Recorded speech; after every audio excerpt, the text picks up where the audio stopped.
Big Z Reviews. Hi, my name is Zarzyczny, but you can call me Big Z.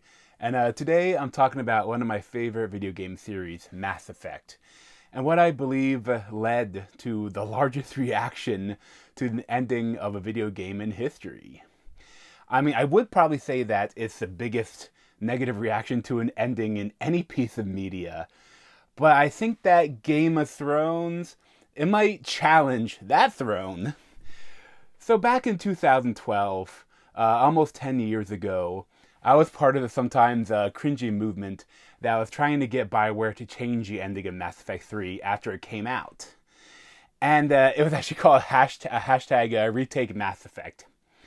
I donated to the campaign that sent 3 colored cupcakes to their Edmonton, Canada headquarters, and I even sent fan mail that was unfortunately bordering on hate mail. Not really, but it was just, I still probably the first time and like the last time I've ever sent fan mail, and the package included a 20-page review of the game, along with like a cover letter, and then a picture of me holding the game, making a sad face. Sometimes I wonder if anyone even looked at my package or what I wrote, or just threw it in an incinerator. They probably have to have some intern look at it and see if anyone's doing a death threat or something, so they report it to police. So maybe someone might have read it, and I'm sorry if they did. I was also active on some different forums about the game and about the ending and about trying to get them to change it. And I also watched pretty much every video I could find on YouTube that people are critiquing the game. I actually still follow at least 2 of the YouTubers I found through Mass Effect 3. And that was two of them that come to mind specifically are Jeremy Johns and Angry Joe Show. And those are the ones I don't really miss a video for, generally. Angry Joe Show, especially video games. But honestly, I can't imagine how difficult it must have been for everyone at BioWare, the whole team that made Mass Effect 3, where they probably had to deal with a lot of crunch to get out such a huge game that was the conclusion of a trilogy, and they only had 2 years to do it. And then when they're done, instead of everyone loving it, something that they had worked on so hard for 2 years, probably like 6 days a week, like 40, 60 hours a day probably, most players hated it. And it's mainly just because of the ending that was written by, I think, like 1 or 2 people in like the last 2 months of development. And even worse, the kind of weirder, that instead of, you think with how game developing works, there's a big crunch when you get up to the time when they're getting ready to send the game off to go gold or whatever I think it's called. And now they did that, and they release a game, and they think that, okay, now you're going to go work on like slowly building up the next game you're going to do. Instead, they had to go into more crunch to develop and play test the new endings or epilogues that they made, and the Citadel DLC that they released for free in an attempt to appease the fans. And it must have sucked. So the reason I'm talking about this now is that I recently finished a playthrough of Mass Effect, the Legendary Edition on the PS5, and I kind of have a lot of thoughts kind of swirling around my head after finishing it. Being so separated in time from the ending of the trilogy that I hated so much, to put it simply, I absolutely loved my time playing these games again. This was only my 2nd time playing through Mass Effect 3, but this was like my 4th or 5th, or maybe even my 6th time playing through both Mass Effect 1 and Mass Effect 2. And honestly, after finishing it, I almost started up the Legendary Edition again, but this time with my Renegade Femshep. And I never actually completed her storyline because I didn't play her in Mass Effect 3. However, I stopped myself because I do have a whole shelf of games that I haven't played, and I kind of felt like I might appreciate another run-through of it if I put a little bit of time in between them, And I've played and finished a lot of games in my life. I've been playing since I was a child, and I haven't really ever cared that much about how any of those games ended. I mean, there are some games that are more story based that I enjoyed and liked, but I didn't really care that much. They almost always end with you beating the bad guy and the game's over. And honestly, there's never really been any other game I've played that, or really that I know of, that has been part of a planned trilogy, like from the beginning, and it wasn't just a single game that got multiple sequels after it sold well. So is that why so many thousands of people, millions of people maybe, cared so much about the ending of the game like Mass Effect 3? I mean, sure, that could have been a part of it, but I think that the much bigger reason why people cared was that every single gamer had their own personal version of Shepard, their own avatar. And throughout the whole series, BioWare was selling us a bill of goods that was nigh impossible to deliver on. There are hundreds of different choices that you can make throughout the series. And they were large and small and middle and in between. But then when it all ended with the color swapped, animatic, it was just heartbreaking,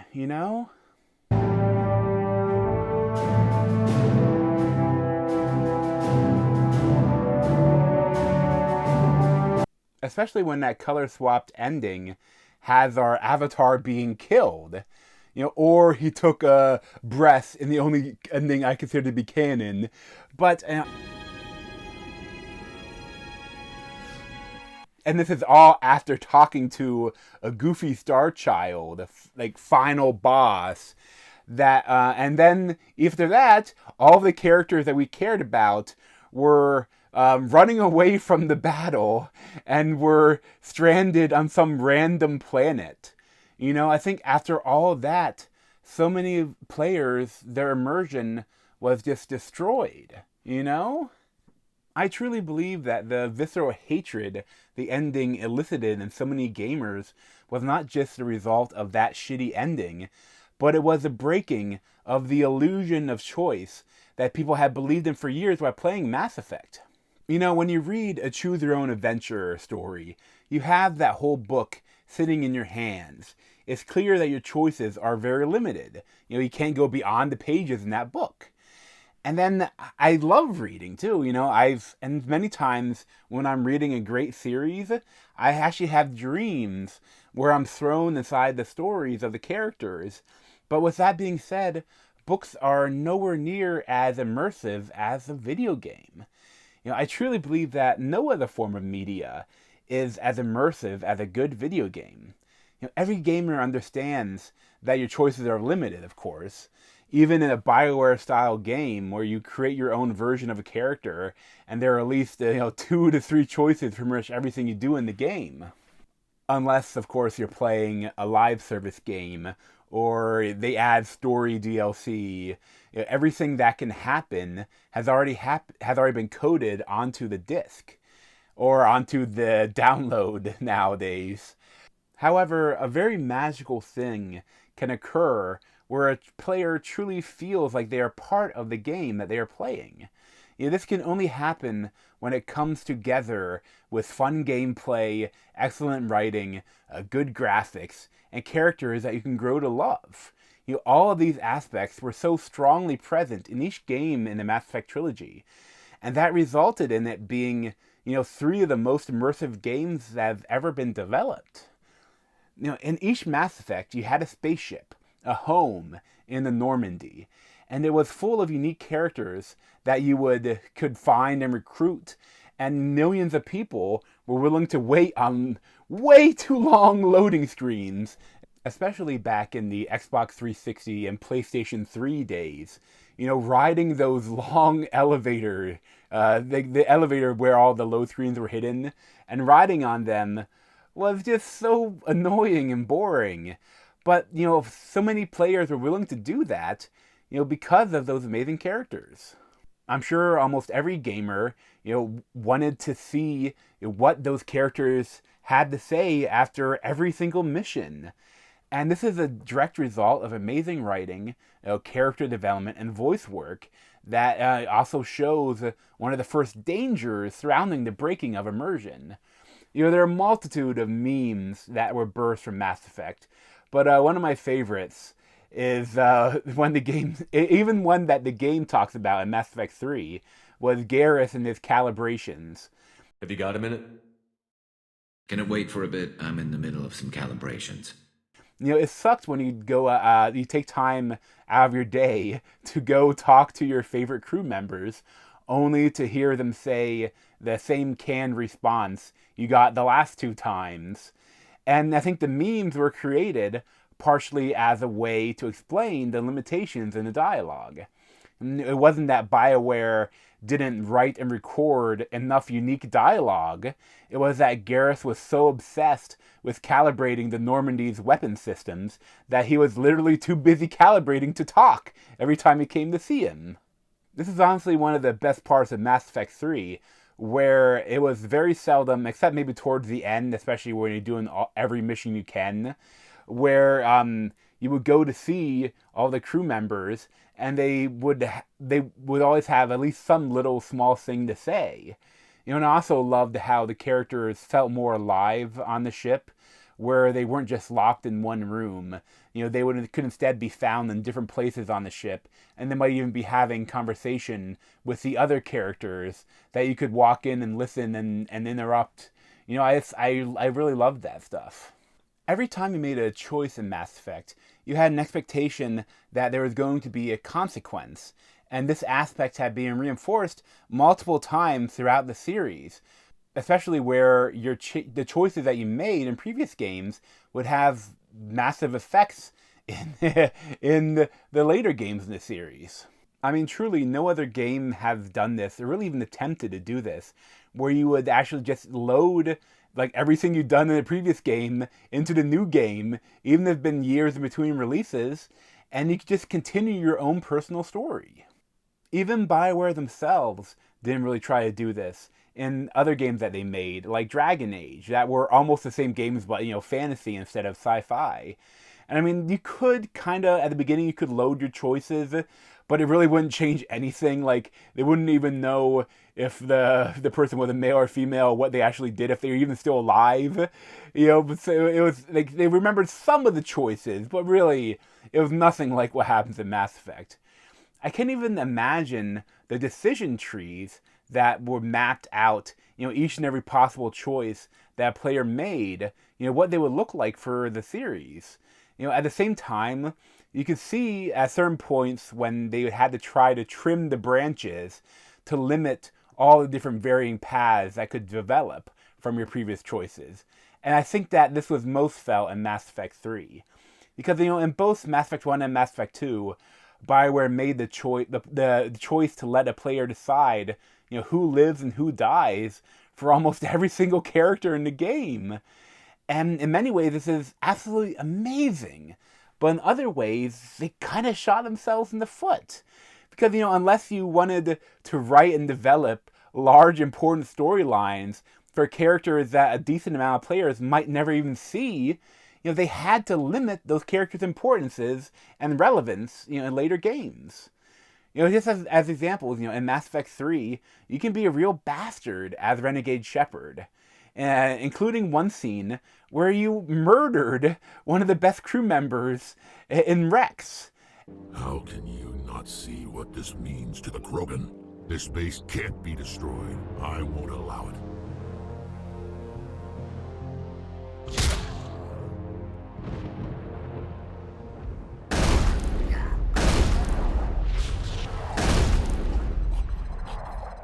He dares to question, destroying the genophage that is like destroying his species, and